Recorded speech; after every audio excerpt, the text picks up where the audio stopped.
New Thought Media Network. We are a global broadcast network of positive music, media, and entertainment, inspiring humanity's evolution along the journey of enlightenment and creating a world of love, peace, empowerment, and prosperity for all.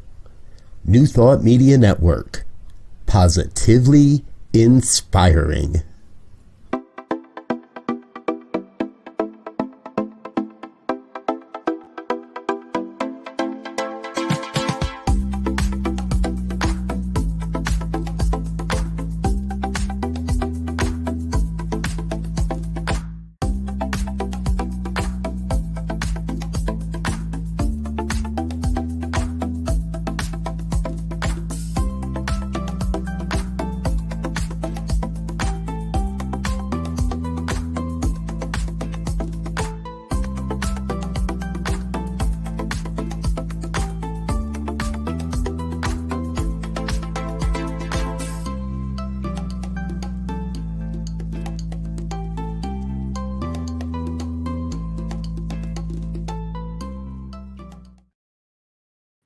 Hello and welcome back to Global Focus Today. I am Reverend Dr. Sharri Johnson, your host, and our guest today is Reverend Jerry Hobby of Spiritual Enlightenment and Truth Focus Ministry. I want to tell you a little bit about this remarkable lady. She is an ordained minister with Centers for Spiritual Living, and she is celebrated for her visionary insights, dynamic speaking, and unwavering commitment to awakening spiritual magnificence. She's the spiritual director of Spiritual Enlightenment and Truth Focus Ministry, which is based in Gridley, California. And she champions practical spirituality. Practical spirituality. That's the stuff that actually works for you in your day-to-day life. And she does this in a virtual setting.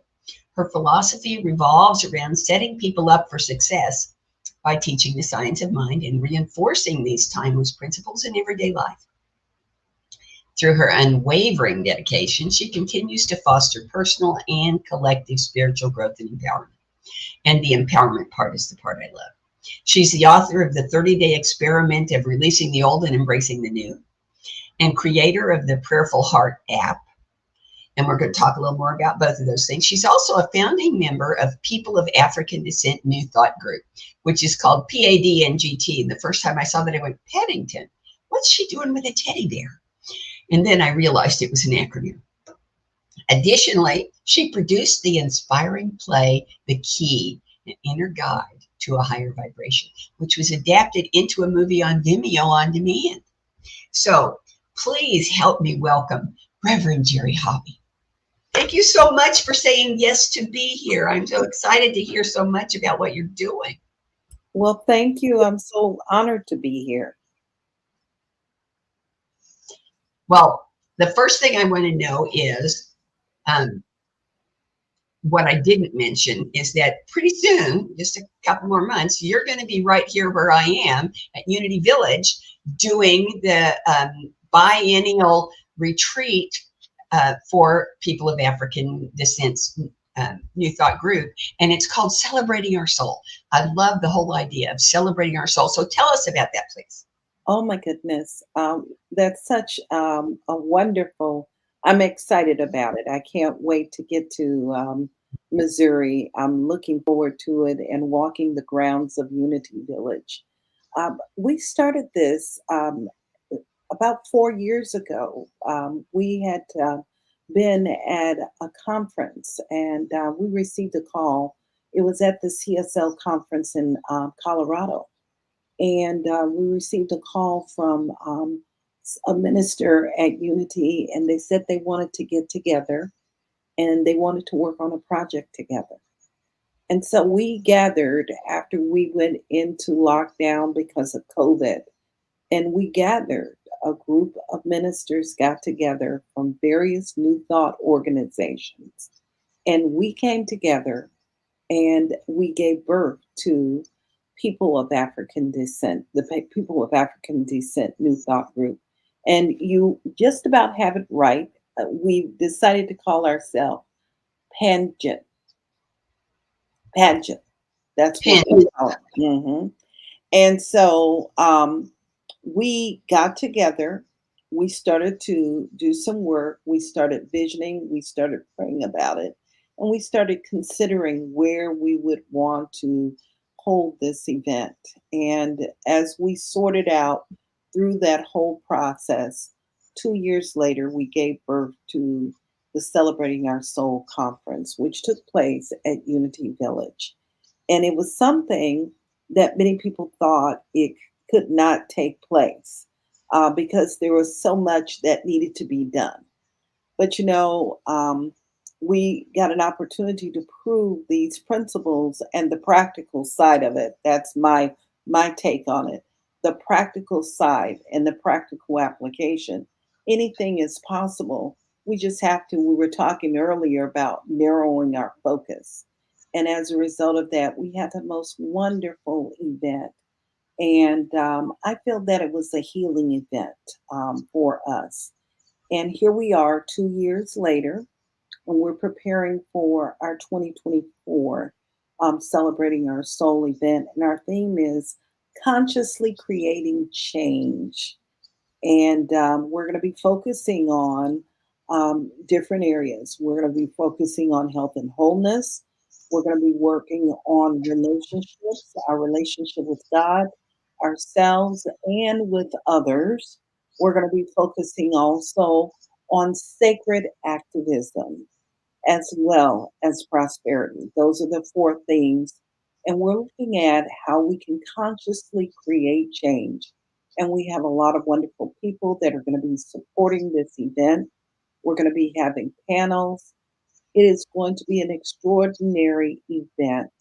And I'm hoping that as many people as possible, we still have some spaces that are left for the event, and we're inviting people to come and participate. And for those that are unable to travel, I've had some conversations with some people because of health reasons. We will also have an online portion available also for people. So that's the good news. Oh, I loved that. I was at the first event as a volunteer, and it was just amazing. The panels were fabulous. The music was fabulous. The people who were there were like, if you made mountains of spirituality, they should be the folks who were living on the tippy tops. Mm-hmm. Who spoke, and you can't see it, but I'm getting God bumps remembering 2 years ago at that conference. So I can hardly wait till it happens again. And I live 12 minutes from Unity Village, so I know I'll be I know, and I'm looking forward to. I haven't seen you since. It's been a there. while since we've seen each other. I did we get to at least hug once at Parliament? We did get a chance to hug at But Parliament. that was about it. So, and I'm excited because there are a lot of great things in the new news. Of course, is that the Science Mine Archive is being established there. So I am just every morning I wake up and I start to think because we're 8 weeks out, and I'm so excited about that whole process. And yesterday I spent some time. Part of my job I am the I'm going to call myself the project manager for and youth coordinator. That's my job, to be the project manager for that. And I was hanging out with some of our youth that were grooming for leadership through this thing we call the COS, Celebrating Our Soul Youth Academy. And we're predisposing them to these things, those different things, and we're grooming them and getting them ready because we have to pass the baton. Ernest Holmes passed the baton, Charles Fillmore, they all passed the baton, and that's part of that process. So we're grooming them and getting them ready to step into those spaces. And I told him, I said, I can't wait till we get together because I want to play. I'm like a little kid. I want to come and I want to play. I was talking to these teenagers. Lots of places to play at Unity Village. They Yeah. have one thing on May 6th of last year was the grand opening of the largest mosaic labyrinth on the North American continent, and it's at Unity Village. Absolutely. And we have plans. It's phenomenal. And they have, not only are the Science of Mind archives now there, but INTA is moving their archives to Unity Are Village they too. really? I did not know that. I'm all And excited. I am 12 minutes away, and I have the One Heart Metaphysical Research Library, which recently received a grant from the Library of Congress. So I've hired an intern so that we can get all the books on the shelves so that people can come here when they're here for the conference too. Wow. Wow, wow, wow. Well, I guess this is the hub of New Thought now. I believe that's how I think of Unity Village, as the hub of New Thought. Hmm. Wonderful. That is extraordinary. This is we're in a very fertile time, I think, with New Thought. It is a fertile time where we all get an opportunity to support change, and I think that we've been called for this moment to show up in the world, to be a beneficial presence, and how rich and how wonderful that we have these wonderful opportunities. And I'm truly grateful. I'm grateful for unity being a stabilizing force for us, for all of New Thought everywhere. Hmm. And I wanted to say that the purpose of this show is to help people learn about focus ministry. Hmm. So I spend a lot of time explaining what on earth is focus ministry. And what I usually say is that spirituality is like everything else in existence. It's constantly expanding and evolving. In practical terms, what that means is that there are as many valid spiritual paths on this planet as there are people on this planet. And if we're going to support them as ministers, well, then we have to diversify. So my question is, what made you decide to be a focus minister, and how did you decide what you wanted your focus ministry to look like? Okay. Well, for me, I had an experience. I had actually served in a traditional type of church for many, many years. I received my first letter of call, and that first letter of call was to be a staff minister at a church. It was a Center for Spiritual Living. It was then called through United Church Religious Science. And then, of course, we evolved and became Centers for Spiritual Living. And we continued to merge into this space of oneness, kind of sort of like what's happening with New Thought right now. But the interesting part of that whole process was I started out with a letter of call as a youth minister, and I was a staff minister. I served and was the assistant to the senior minister. It was Reverend Mary Louise Ruffner. And my role evolved and it continued to evolve. And eventually I was an assistant minister. And then we came to a point where the universe says you can't, Ernest Holmes says spirit will not allow you to stay in one place at the same time. It's just natural that we evolve. So we moved through a transformation. And for me, it was a challenging time because I loved what I was doing. I really did love what I was doing. And, but I was being called to step into something even greater. And when that opportunity came, I looked and I surveyed the many different choices that were available to me. And what happened was, I said, I know this thing about starting from scratch, starting from the beginning. And I'm looking at everything we need to consider, the overhead, the entire process of what it took to get into this. I said, I know how to do this. I know how to do this. I'm going to start to vision and do my prayer work. But I think I'm going to move into focus ministries. So I got a group of people together, and everybody's heard the story about how Agape started, how they sat in the living room and they visioned around this ministry. Pretty much, we did the same thing. And that gave birth to what we call now Spiritual Enlightenment and Truth, a focused ministry. And from there, that was how we started. So we started in that particular way. And our thought was that we get to focus on the things that are very important for people, spiritual practice. And our thought too, and everybody focuses on spiritual practice. I don't want to take away from anyone.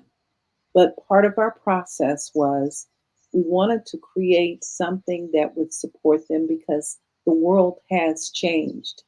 We do not have the same church that we had back in the 1800s or the 1900s. We're in the 21st century. And because the world has changed, we have so many choices and different things that we can do.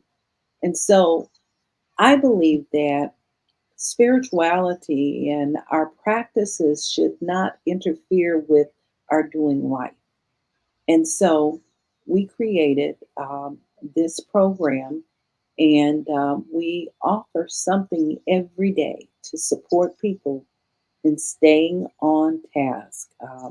There's something that's offered every day of the week. And at the same time, our intention is not to interfere or interrupt what's going on in your life because you may be out there having the time of your life at your favorite, I'm going to say basketball game now because it's basketball season and they're having the playoffs. So my husband loves that. Or you may be working on something that is very important, but it's there. It's a tool that you get to use to support you in your evolution, your growth. You're showing up in the world as a beneficial presence. That's the purpose of this ministry, and that's the reason we established it in that way. And I'm so grateful. I think that our timing was impeccable. And when I say the timing was impeccable, we were just basically getting started and establishing ourselves. And you remember back then, because we were both doing focused ministry, and we were sharing about our ministries. But I think that in recent years, we've got an opportunity to see how it can bless and benefit people in wonderful ways. We have extraordinary programs. One of the programs is we have an app. It's called the Prayerful Heart app. If you're going through something in your life, we have a curator of the app and we receive your prayer requests. We will pray for you over a course of 2 weeks. And you can send in as many prayers as possible. And it was inspired by our experience. I'm going to say our experience, our team, our Purple Heart team, our experience as we were growing into this through the ministry of prayer, through Science of Mind, through the Unity Village and their prayer line. All of those things there inspired this. So what you can do is you can just send in a prayer request. If you want to, you can go to the app or visit our YouTube channel, and you can receive a prayer, an inspired prayer to support you in moving through what you're moving through. And we write letters to you. Like to call them love notes. We send you love notes knowing that you are supported with whatever it is you're moving through, because prayer does change our lives and it supports us in our growth. So there's a lot going on, but we have You a know great what I time. have noticed is that whenever I have asked for prayer, no matter who I was asking, whether it was a friend who happened to be a minister, whether it was a family member because it was a family thing, whether it was calling Unity Village or the ministry of prayer, the minute that person said, "How can I help you?" The minute that person said, "How can I pray with you?" It was like the weight of the world just lifted off and floated away. Mhm. And there is something magical about no matter how much we pray ourselves. We don't pray all day every day. I'm a minister, for Pete's sake. But no matter how much we pray ourselves, there is something absolutely magical and freeing and with a tremendous blessing about knowing that somebody else is praying for you. Hmm. Absolutely. There's not any gift you can give anyone that will make them feel more relief more quickly than saying, I'm praying with you. Hmm. Hmm. Absolutely. Love that. I love that. So what other kinds of programs do you have besides the Prayerful Heart? Oh, we have so many different things. We offer morning meditations every morning, 7 o'clock Pacific time. Um, we have It's 5 o'clock in the morning here. It is 5 o'clock in the morning. Yes, yes. I just had a conversation with the Celebrating Our Soul team, and we were talking about, they were saying, well, we're getting closer to the event. We need to have a morning prayer every morning. I said, yeah, and we need to figure out how to make it work for everyone.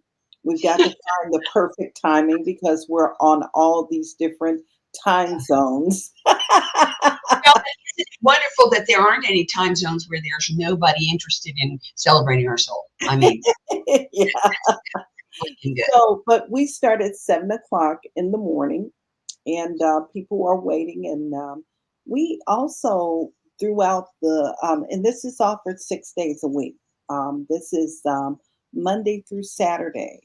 We wake up, um, we have our morning meditation, we set the tone for the day, and then we go out into the world and we show up as a blessing. But this is part of how we anchor ourselves before we go out into the world. And we've been doing this for, it's been a while. This program, we've been doing this, I think we started in 2019. And it is something that people love to do. And so periodically throughout the week, we will come live.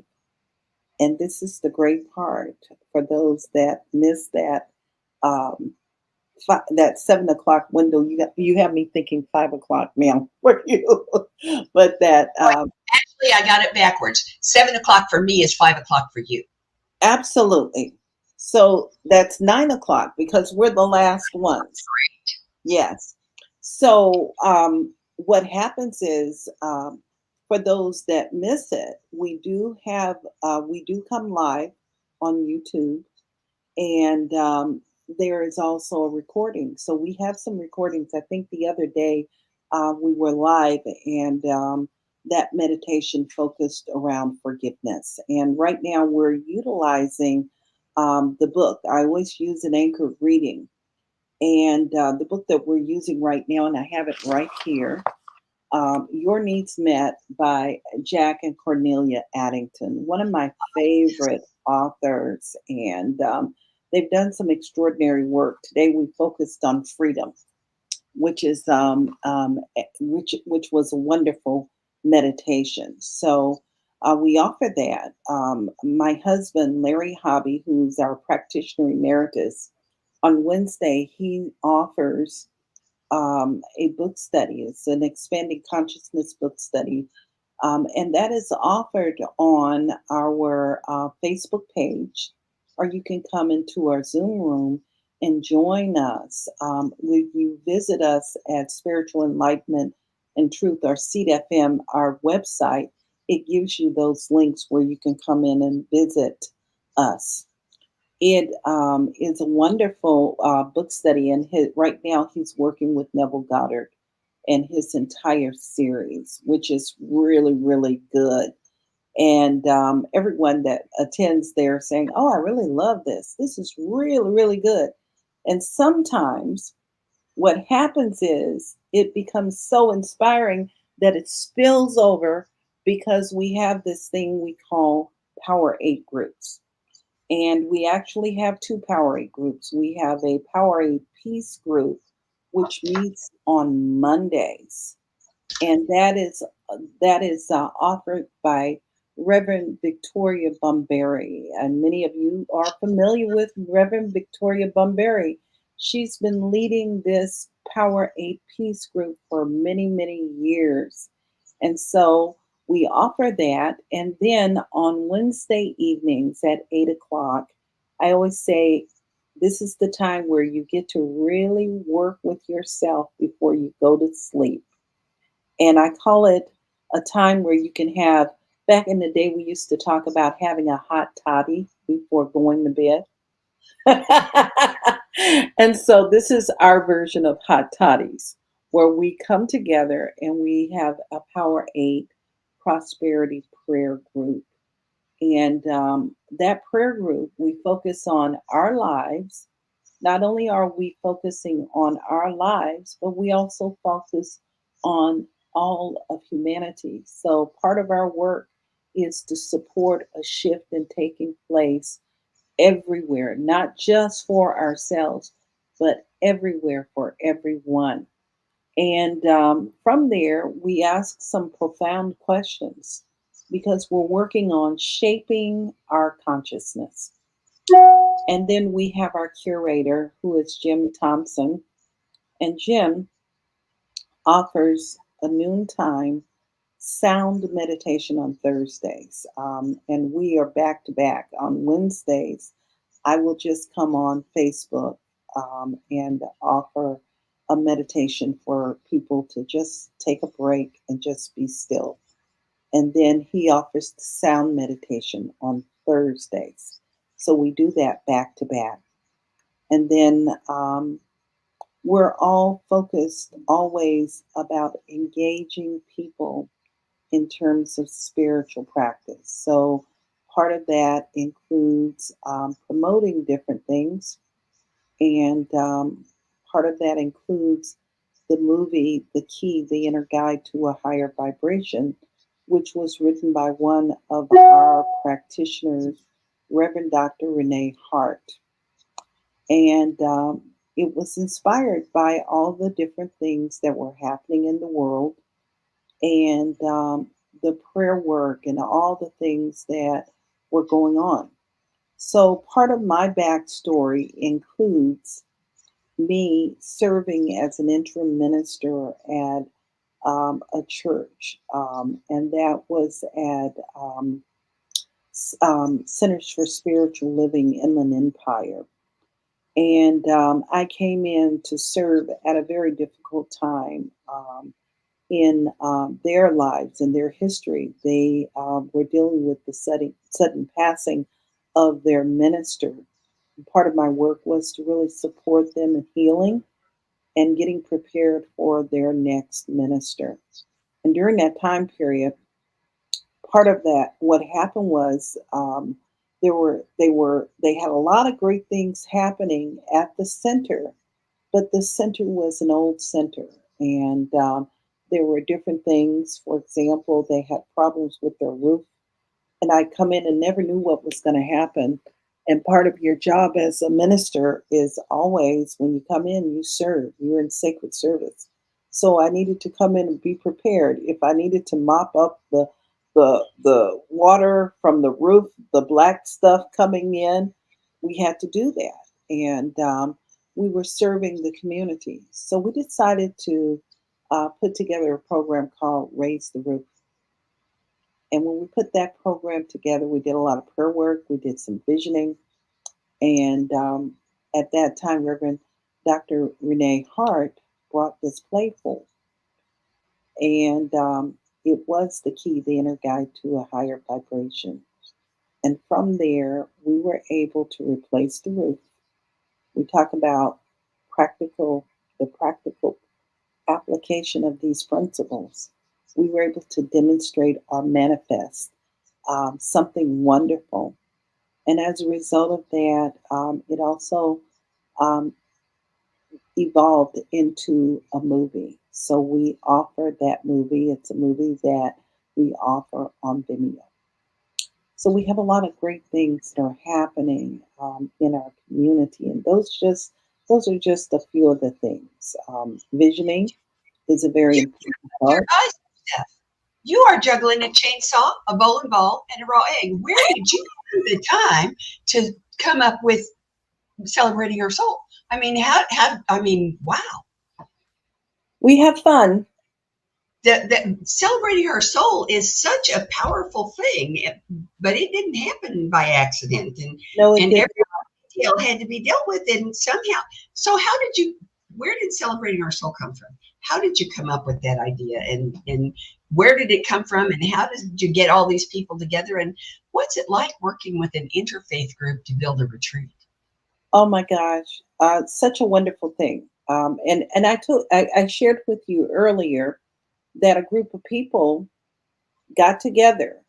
We received a call. We happened to be at a CSL conference, our annual CSL conference in Colorado, and one of the ministers from Unity gave us a call and said they wanted to get together with us. And the reason they wanted to get together with us is they've been working together and they were moving through and coping with different things that were happening in the world. So they get together and they pray, and they kept saying, we need to come together in a different way. And they were remembering some of the events that had taken place in the past, how ministers of African descent had gotten together and they brought their groups together and they did some wonderful things, like a picnic celebration. And so we, during our moving into COVID, a whole bunch of people got together. We didn't know each other. We had never met each other, but we made an agreement that we wanted to do this. And the first thing that came up was, it was Reverend Celeste Frazier. She says, well, if we're going to do it, I tell you, the most important thing for me is that we start first with visioning. And of course, I was in alignment with her with that idea of visioning. So we started to vision and we started to plan. And it took us 2 years to do that. In that whole process, we got an opportunity to bond. And what I found is that my tribe, you know, I have a big tribe of people. You know, you're part of my tribe, of course. We've spent many years together, praying together, and doing a lot of great things together. The same thing happened with this group. And so, as a result of that, we created something extraordinary. And the first time we met in person was at Person. that Celebrating Our Soul event in 2022. That was our first time seeing each other in person and spending time. But we spent and invested many hours. Thank God for technology. Yeah. Thank God for technology. It just connects us in just rich and very powerful ways. And we're very, very close. We're all very close knitted. We all work together and we're very supportive. Um, and that's the blessing. That's the blessing of Yeah, this. there was a tremendous sense of flow when I Mhm. was there. Everything, the organ, the volunteer organization, the The uh, sessions. sashes that they made. It was just amazing. You know, Mhm, little details that could very easily have fallen through the cracks just didn't. mhm, They just, mhm. I was very impressed. I was. Yes, yes. And Okay, I have 5 questions that I ask all my guests. mhm. So I'm going to ask you the first one. It's the one the guests like best. And that is there anything that you want our listeners to know, to hear, that I haven't asked you about? Hmm. Think through that. Let me think through that. I think that the most important thing that would be for many listeners that will support them is, what is your go to when you're moving through a difficult time? And I think that's a very important part. And I'm going to say that my go to is to go to my favorite spiritual practices. And I have 12 favorite spiritual practices. And there's ultimately one that will support me. And I'll give you an example. You'll notice sometimes I'm nurturing this arm. I strained it. I was out there and I was sharing with you earlier I'd been outside working with the landscaping, and I actually did participate in a deeper way that I'd never ever done before. I actually got down and nailed tarp into the ground and all of those things there.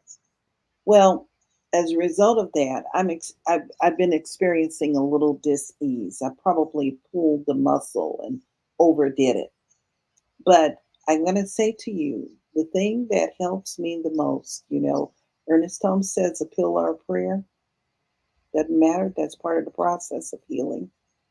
For me, that prayer part really helps. When I'm doing my prayer work, if I'm experiencing something, it takes away, it deflects from whatever it is I'm moving through, and it helps that healing process. And I want to encourage people, if you're going through any type of having any physical challenges, make sure you work with the experts. But for me, having a team of sacred healers is an important part of it.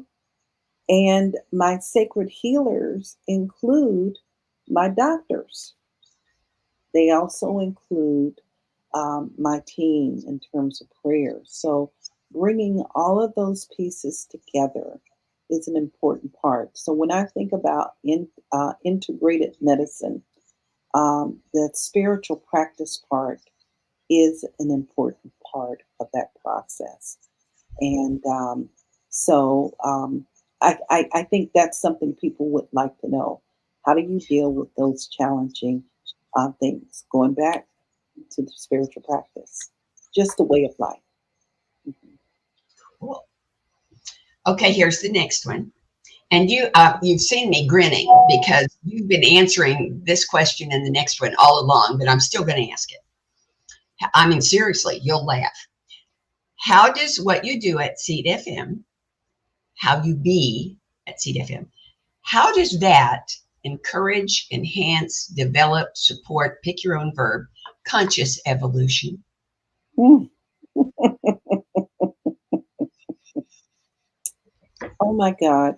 Well, we're constantly changing the world, and it's how we show up, what we're doing, our actions. It's not, when we talk about spiritual practice and its practical application, it does, and I was getting ready to say evolution, it promotes evolution. It's by the way we live our life, the way we respond to life. My favorite person, one of my favorite people, I shouldn't say he's my favorite. I have a lot of favorites in the world, but Viktor Frankl. Oh, He yeah. reminds us that it really doesn't matter what happens to us in life. The question is, how do we respond?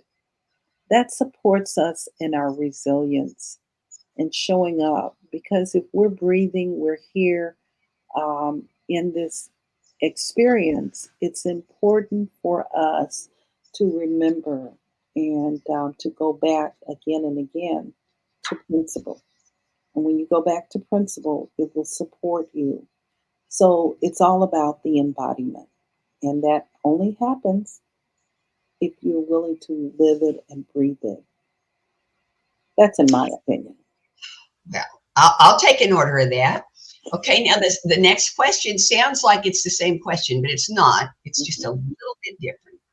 How does what you do at CFM, how you be at CFM, what you teach, how does that encourage, support, enhance, unveil, pick your own verb, world peace? Oh, wow. That's a good question.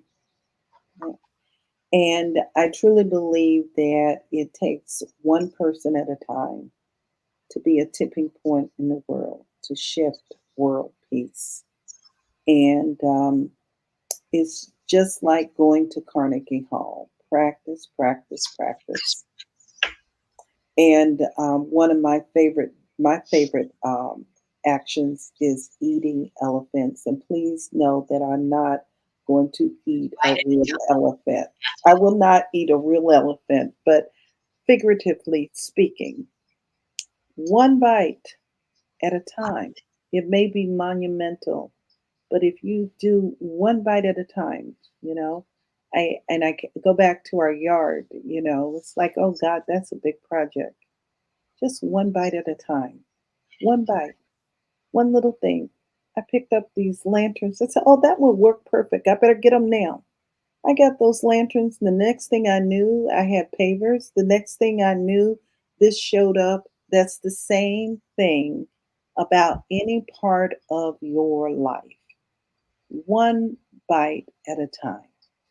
One bite. It makes a difference. And that's how we create peace in the world. One person at a time. Ooh, I love it. Okay, here's the next one. This is usually the favorite question. You need to close your eyes because you're going to use your imagination.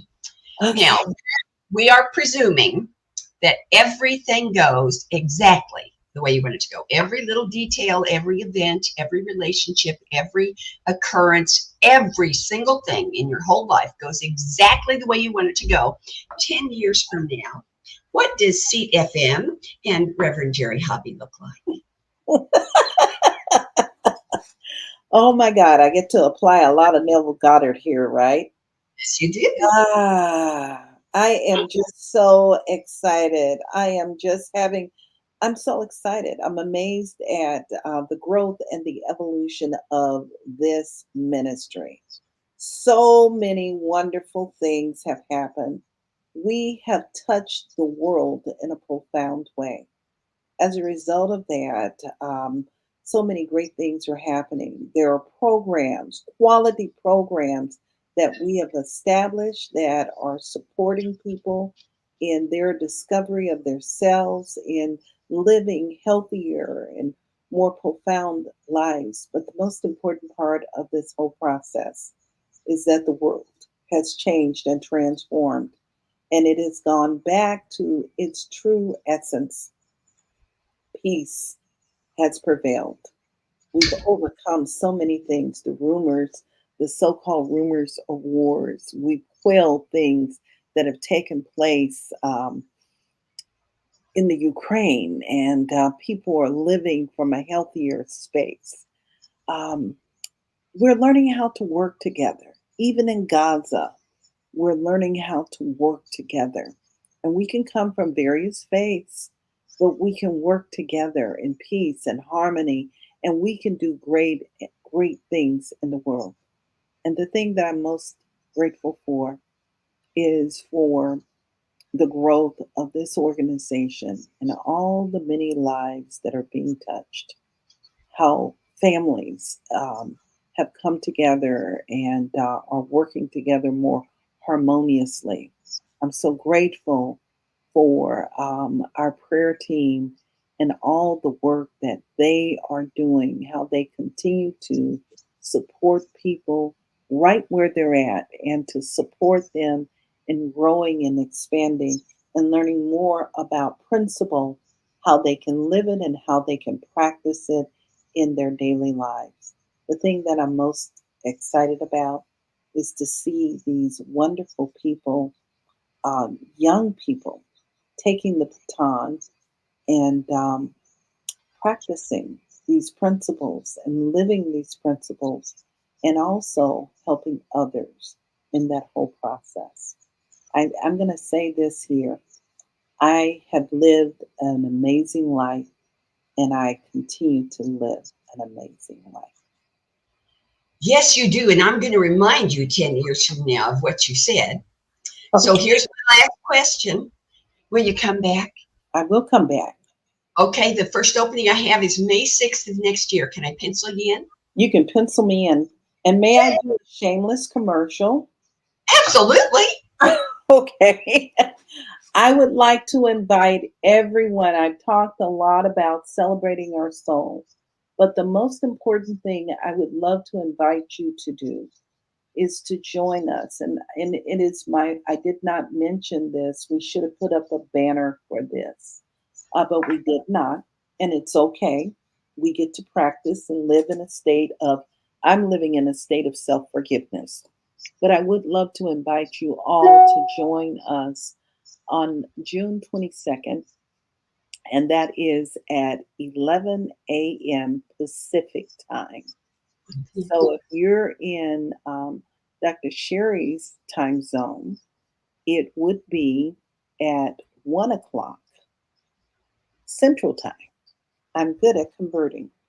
So we're inviting you to come. We have a group of youth, 5 youth, that have some amazing things to share. This is called our Youth Summit, the Celebrating Our Soul Youth Summit, which is going to be extraordinary.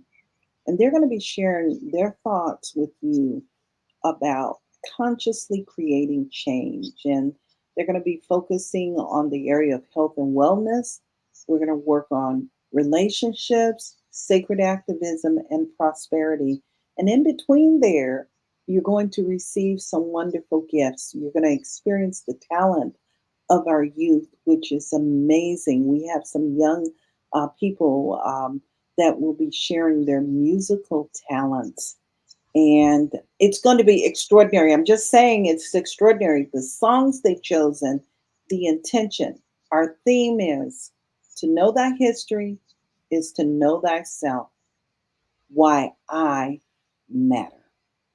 We're going to find out why they matter. This is part of how we shift the world and how we create that space of wholeness in the world. So 10 years from now, you get an opportunity to see the roots that have already been laid for these things to unfold.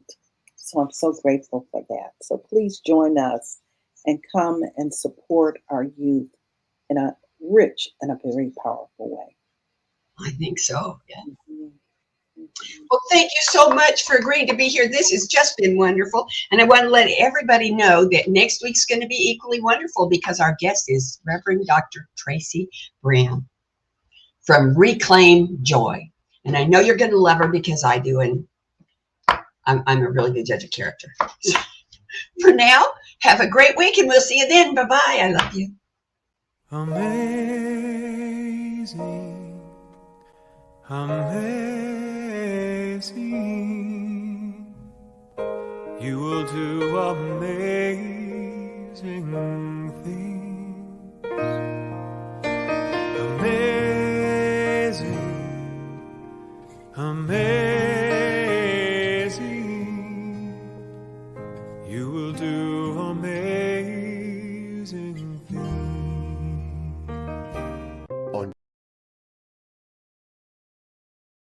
On behalf of everyone at New Thought Media Network, thank you for being a member of our virtual family. Your financial contributions help share the New Thought message with people from around the world. Please visit and contribute at www.ntmedia.org/donate. New Thought Media Network, come be you. And please like, share, and subscribe.